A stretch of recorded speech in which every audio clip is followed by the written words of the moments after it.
Assalamu alaikum students. We already know that what are dimensions, and dimensions can be used to check the homogeneity of any physical equation. Now we are going to discuss that how to derive a possible formula using dimensions. We will use the term possible formula because we cannot find the constant in any equation or in any formula by using dimensions.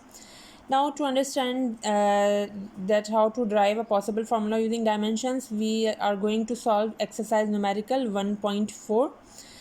The numerical says that theory suggests that drag force depends upon the viscosity of the medium, average radius of the object, and velocity of the object moving through the fluid. To derive a possible formula, we must know that on which other quantities the target quantity depends.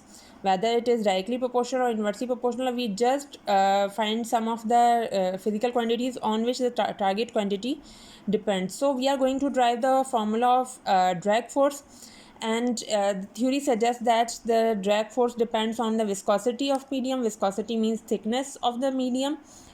Drag force means the opposing force or the force of friction of any fluid, any liquid, or of any gas.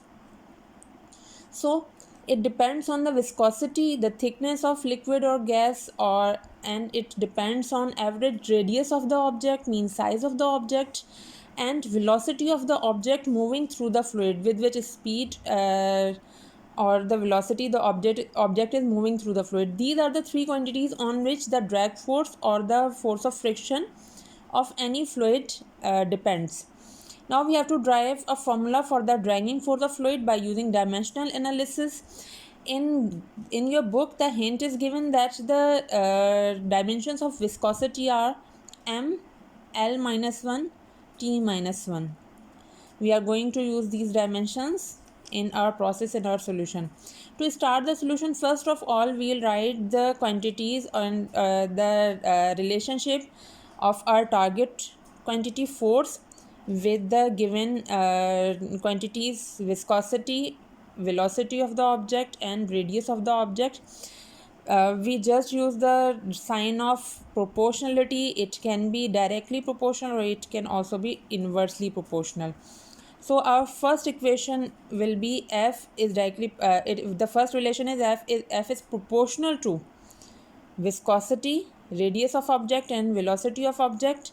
When we remove the sign of proportionality, we apply sign of equality with a constant. So our first equation is F is equals to constant.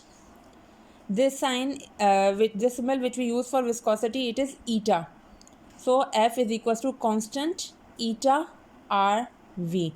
But we still don't know that whether the what are the powers of viscosity, radius, and velocity in this equation.